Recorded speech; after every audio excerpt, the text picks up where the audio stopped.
réseau. Moi, je suis Johan Chanal, je travaille pour l'association Citoyens et Territoires Grand Est. Bonjour à vous tous. Effectivement, on est nombreux, je pense que vous l'avez remarqué. Et en plus, ce qui est bien, c'est que nous sommes d'un peu partout dans le Grand Est, donc c'est d'autant plus intéressant. Des acteurs qui se regardaient peut-être d'un peu loin au départ ont dû finalement se redécouvrir. Les habitudes ont été bousculées pour la plupart d'entre nous et à ma connaissance, ça a toujours été pour le meilleur, en tout cas je l'espère, et jamais pour le pire. Donc, je suis Nicolas Bachet, je suis chargé de mission à la direction régionale et départementale de la cohésion sociale du Grand Est. Merci déjà à toutes et tous d'être présents. On voit que ça répond à un besoin parce que vous êtes extrêmement nombreux à avoir répondu favorablement à l'invitation du DSU et de l'ORIB.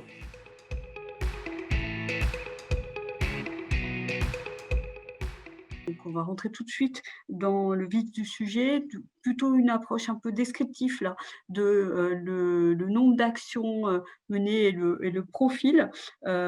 L'idée aussi est que dans l'intervention après, quand vous allez travailler en petits sous-groupes, c'est vérifier en quoi finalement ça correspond à ce que vous avez vécu, puisque comme l'a dit Johan, on est très loin d'être dans une approche représentative, mais plutôt illustratif des types d'actions. Et en fait, ça nous sert plutôt de prétexte à pouvoir échanger avec vous sur un certain nombre de points. Donc, au niveau des structures, 94 structures concernées, comme l'a évoqué Johan, sachant que 77% d'entre eux, donc la grosse majorité, sont des structures associatives. Donc là, c'est le premier point à constater. Parmi elles, une part très importante des centres socioculturels et dans une moindre mesure de MJC. Donc ça souligne un constat qu'on a globalement sur la politique de la ville au niveau de la place de ce type d'acteurs. Les autres structures sont plutôt d'ordre institutionnel et quand on regarde ce que représente l'institutionnel, c'est surtout des collectivités territoriales et majoritairement en fait des communes.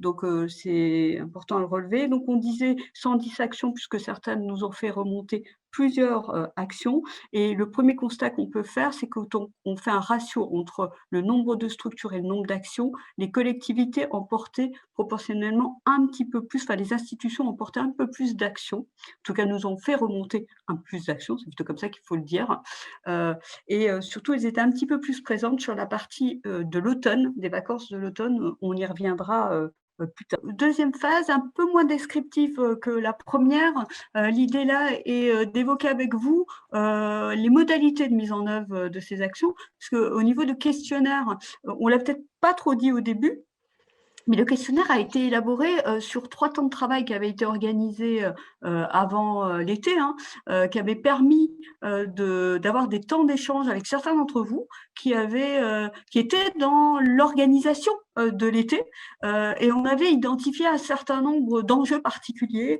autour de comment ces actions se construisaient, un peu différemment a priori de ce qui se passait habituellement, sur les modes de travail entre acteurs, sur peut-être aller chercher d'autres acteurs. Donc, du coup, une partie du questionnaire visait justement à identifier tous ces enjeux-là. Le premier impact ressenti en termes d'évolution, c'est le fonctionnement en interne. Donc, vous êtes 84% quand même à avoir dit qu'il y a eu des changements liés à l'interne. 80% au niveau des modes d'intervention, 78% en termes de relation aux autres et seulement 54% au niveau des modalités de financement.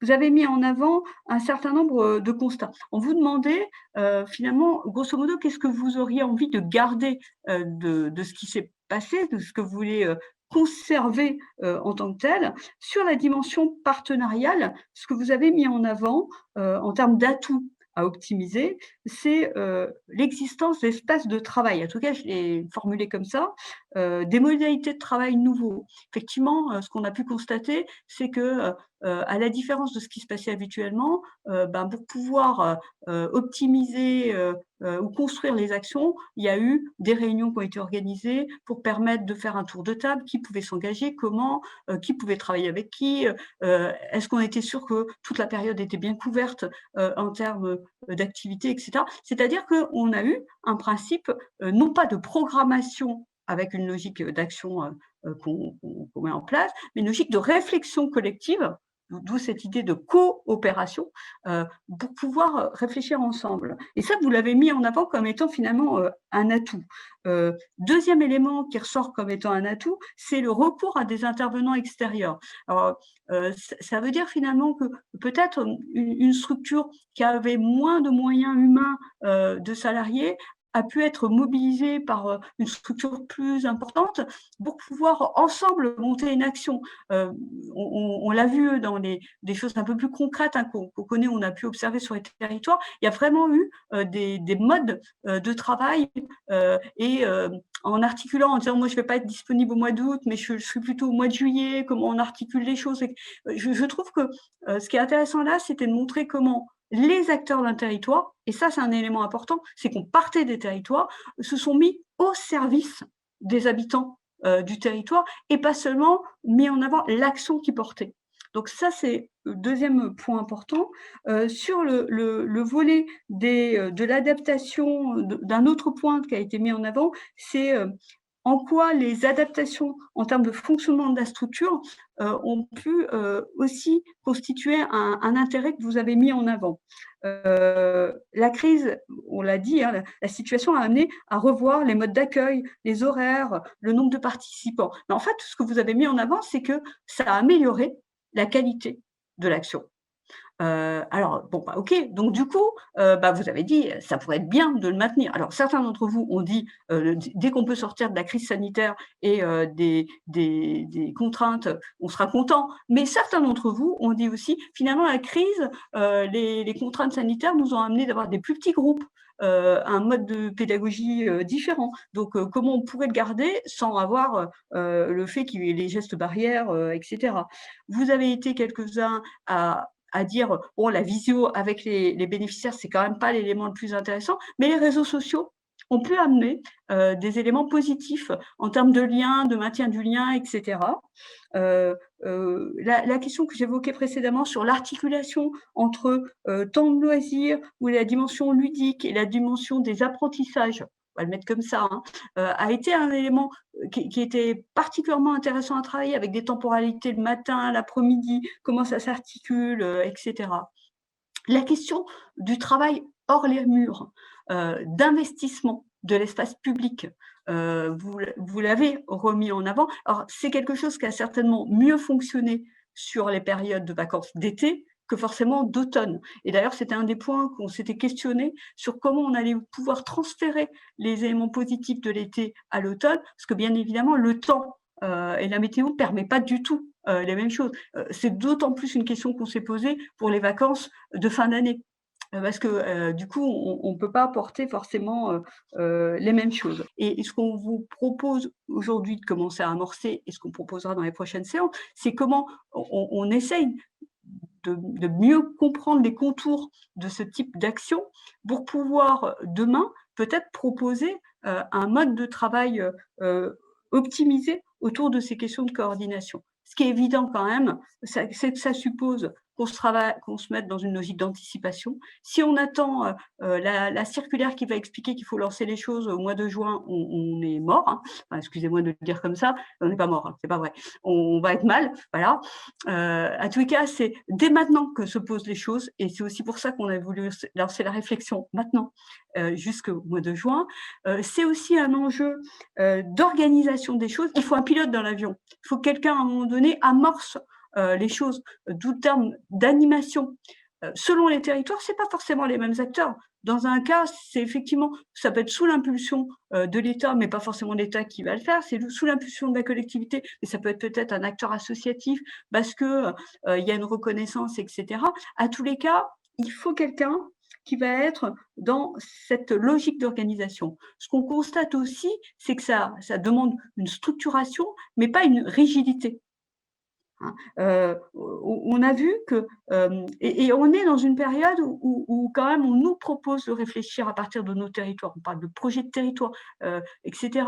Donc justement, c'est comment on va articuler ces enjeux-là au territoire. Alors, le territoire n'est pas seulement exclusivement un seul QPV, hein, ça peut être des partenariats entre plusieurs QPV, tout dépend de la structuration au niveau local. À tous les cas, on a vu dans ce que vous nous avez remonté, de ce que nous avons pu observer les uns et les autres sur les toits, et on vous proposera de dire vous ce que vous en pensez, mais qu'il y a des choses positives qui sont sorties, des acteurs qu'on ne pensait pas aller chercher, des modes de choses qui ont été possibles. Donc comment pouvoir les faire perdurer? Il est évident aussi que la question financière ne peut pas être occultée. Parce que, on fera rien, sans moyens financiers. Pour autant, voilà, si on attend que le cadre financier soit définitivement, posé, il n'est pas sûr qu'on puisse, mettre en place ce que je viens d'évoquer en termes d'anticipation, de coopération et d'animation. Donc peut-être, se mettre en ordre de marche ensemble, et peut-être chercher aussi les modalités de financement, en commun. J'ai été chef de projet politique de la ville il y a très longtemps. Voilà, on était moins dans des dispositifs et plus sur des logiques de développement territorial, et c'était surtout de dire, on avait un projet, comment on cherche les moyens. Finalement, ce qui nous a été proposé cet été à travers quartier d'été, etc., j'ai craint à un moment donné qu'on soit dans l'effet dispositif. Et finalement, ça n'a pas été trop le cas, visiblement, mais peut-être que vous me contredirez. Ça n'a pas été trop le cas. Attention néanmoins que dans l'avenir, on ne soit pas dans le risque qu'on rajoute un dispositif en oubliant les points qu'on a évoqués précédemment. Et dernier défi, puisqu'on parlait de défi, le maintien du cadre qu'on avait, le financement, c'est la confiance. À l'inverse de la concurrence, c'est comment on travaille ensemble pour essayer de construire un volet des actions en commun. En tous les cas, le premier, vous avez souligné qu'il était essentiel d'avoir évoqué certaines choses. Et le mot qui ressort le plus, c'est solidarité. Effectivement, c'est un mot qu'on a beaucoup entendu, en particulier sur des initiatives pendant le confinement, initiatives qu'elles soient individuelles, citoyennes. On a beaucoup entendu parler d'initiatives comme ça, mais relayées aussi par le monde associatif, par les collectivités. L'initiative en revenait, selon les territoires, à différents acteurs. Pas trop parler de l'emploi, Jean-Marc Touch, Valo. C'est un sujet, je l'ai dit dans mon petit groupe là, qui n'a pas trop, qui n'a pas été abordé vraiment, en définitive. Pour autant, ça reste un sujet d'actualité. La question qui n'a pas été traitée du mal-être des jeunes. Nous, on s'est rendu compte, je ne vois pas que ça apparaît trop, nous, on s'est quand même rendu compte qu'il y avait beaucoup de malaise chez pas mal d'adolescents, notamment des adolescents décrocheurs. On a d'ailleurs vu surgir sur le territoire, à notre grande surprise, quelque chose qu'on n'avait pas l'habitude de voir, des petites capsules de protoxyde d'azote qui est consommé par de nombreux adolescents. C'est vraiment quelque chose qu'on a découvert cet été. Donc, Émilie, je suis éducatrice en prévention spécialisée à Saint-Avold. Donc, je voulais juste rejoindre un petit peu ce que la personne avant elle a dit, parce que c'est des choses effectivement qu'on remarque, mais nous, ce qu'on remarque aussi, c'est le mal-être au niveau des collèges. Parce que dans les collèges, c'est vrai que les professeurs, tout ça, ils ne sont pas forcément formés. C'est compliqué pour eux aussi. Et quand on fait des interventions dans les collèges, on sent le mal-être des jeunes, justement par rapport à cette crise où ils ont beaucoup de questions, ils n'ont pas beaucoup de réponses. Un petit peu la difficulté qu'on a sur le territoire, enfin sur mon territoire, moi, en Bourreau, c'est qu'on manque de formation des professionnels sur le terrain pour accompagner les gens. Et donc, alors effectivement, il y a beaucoup d'argent pour acheter des ordinateurs, pour acheter des tablettes, ça, c'est pas un problème. Mais par contre, l'accompagnement sur la formation, elle manque un petit peu. Alors, je ne sais pas si je suis hors sujet dans ma présentation et dans ce que je fais, mais je pense qu'on n'a pas démérité depuis un an les structures de proximité à répondre aux besoins sur le territoire, vraiment. On a fait ce qu'on a pu, mais on voit bien que le bilan au bout d'un an, c'est qu'il y a un manque de formation criant des professionnels sur l'accompagnement numérique, quel qu'il soit, peu importe le public. Mais il y a quand même une chose qu'il ne faut pas oublier par rapport à ce que vous venez de dire, Muriel, c'est ça. Oui. C'est que notre quotidien est aussi rythmé par les protocoles sanitaires. Donc, on a un petit peu parlé aussi en sous-groupe, parce que des idées, on en a tous plein. Mais alors, même si les protocoles là, sont quand même assez stables depuis, on va dire, un mois, c'est compliqué de se projeter, en fait, parce que je donnais l'exemple tout à l'heure des vacances de décembre, où nous, on avait prévu faire plein de trucs, et patatras, quoi, en fait, il a fallu annuler plein de choses. Et donc, ça joue aussi sur la motivation des équipes. Une petite précision par rapport à ce qui vient d'être dit sur le droit ou pas d'exercer, s'agissant des centres sociaux. Le décret du 29 octobre 2020 qui fixe les limites dans les activités prévoit qu'on puisse organiser des activités en direction des publics en situation de précarité. Alors, la définition, elle est assez restreinte et toutes les associations ne peuvent pas rentrer dedans. Mais pour le coup, les centres sociaux peuvent, eux, organiser leurs activités en direction de leur public, considérant la fragilité des publics. Je pense aux cours aux ateliers sociolinguistiques, à tout ce qui est périscolaire, etc. Il y a toute une partie des activités qui, pour un centre social, sont possibles. Là où je veux insister, c'est sur cette notion de réseau, cette notion de partenariat, qui me semble quand même essentielle par rapport aux relations qu'on peut entretenir avec nos différents partenaires. Hein. Et quand je parle de partenaires, ce n'est pas que le côté financier, parce qu'il y a vraiment un tissu qui s'est créé par rapport à cette crise sanitaire, où des échanges ont été beaucoup plus riches, beaucoup plus pertinents, que ce soit à tout niveau, que ce soit au niveau éducation nationale, que ce soit l'État par le biais de la politique de la ville, que ce soit les collectivités locales ou autres. Il y a eu vraiment des choses vraiment assez intéressantes, assez pertinentes. Il y a un intermédiaire qui manque sur le terrain qui puisse mobiliser, lancer une impulsion au niveau du QPV, où ça dépend des territoires. En tout cas, le contexte est vraiment très important.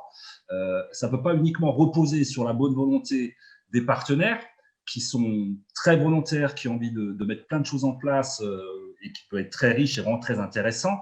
Peut-être qu'il y a une réflexion à avoir qu'effectivement, on puisse faire attention que pour chacun des QPV ou pour chaque ville concernée en contrat de ville, qui va jouer ce rôle. Là, en l'occurrence, connaissant Cernay, vous êtes un peu seul, c'est-à-dire qu'il n'y a pas de délégué du préfet, il n'y a pas trop d'interlocuteurs, forcément toujours du côté de la collectivité, et le centre social a toujours joué le rôle un peu seul. Il n'y a pas beaucoup d'acteurs associatifs, du coup, c'est effectivement un cas de figure qui est intéressant à regarder. Inversement, des fois, on a trop d'acteurs, et il va jouer la question de qui va jouer le rôle de l'impulseur, voilà. Et donc, effectivement, je pense qu'il y a aussi des points de vigilance par rapport à certains territoires pour savoir comment organiser les choses. Juste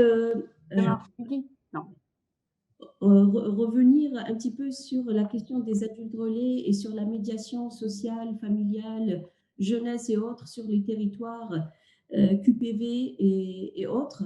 Et je voulais juste leur tirer mon chapeau, voilà, chapeau bas par rapport à toutes ces énergies sur le terrain et toute cette faculté et cette capacité à prendre sur soi, à faire l'éponge et d'être toujours les interfaces entre la population et les institutions. Et je souhaiterais que ce rôle de médiateur, d'adulte relais, avoir exercé ce métier-là pendant presque une dizaine d'années, voilà, qui m'a énormément apporté, qu'il y ait vraiment de la reconnaissance à destination de ce public et qu'il y ait vraiment une revalorisation par rapport à toutes les actions et par rapport au métier de médiateur. Parce qu'aujourd'hui, dès qu'il y a une crise, quel que soit son type, on sort le drapeau des médiateurs. Les médiateurs sont utilisés comme un paravent, comme une lance pour pallier à des manquements, pour pallier à un dysfonctionnement. Par contre, tout ce qui va de droit, voilà, les droits des médiateurs ou des adultes relais, eh ben, il est vraiment au plus bas dans l'échelle. Alors, je dis encore merci à tout le monde et je demande plus haut à l'État, comme ce qui m'a été dit par le passé, que les médiateurs et les adultes relais, c'est les premiers représentants de l'État sur le terrain, alors qu'ils soient à cette hauteur-là et qu'on les applaudit profondément. Voilà, merci. Je pense qu'on a quand même réussi à avancer. Alors, je ne dis pas se projeter, parce qu'en effet, on reste encore dans une période d'inconnu. C'est difficile, effectivement, de savoir ce qui va se passer dans les semaines et les mois qui viennent. En même temps, ça nous laisse quand même un peu d'espoir. Et je pense qu'on est quand même tous légitimes, et ça, c'est un mot que j'ai entendu aussi, cette légitimité que nous avons les uns les autres à pouvoir intervenir et à faire avec à la fois nos partenaires, nos collègues les plus proches, quels qu'ils soient, que ce soit en collectivité, en assos, en tout ce que vous voudrez, mais aussi avec les habitants. Je crois qu'on est nombreux à plaider depuis des années, à rappeler que l'action que nous menons, c'est d'abord des moyens humains. Donc, si on n'a pas les moyens humains, ça ne marchera pas. Je pense que ça a été entendu en plein dans la crise, sauf que c'est le genre de choses qui est très vite oublié. Voilà. Donc, du coup, comment on s'assure de cela dans la durée, comment on le traduit à travers les politiques publiques? Parce que c'est pas juste de dire coucou, il y a besoin de monde, hein, c'est pas ça. Voilà, c'est tout. Je ne dirai rien de plus. Vivement maintenant qu'on se projette sur les vacances 2021 et ça sera l'objet des prochains temps de travail d'essayer de vous apporter certes de la théorie, mais aussi de la mettre dans une vocation très pratique. C'est comment, avec la théorie, on peut faire des va-et-vient sur vos pratiques quotidiennes. L'idée maintenant, pour les 3 prochaines sessions, c'est vraiment ça, préparer les vacances 2020. Donc, merci à toutes et à tous et je vous souhaite une bonne soirée. Voilà. Au revoir à tous. À bientôt. Bonne fin de journée, Henri. Merci. Bonne journée, merci, à tous. Au revoir. Voilà. Au revoir. Les organes- C'est chouette.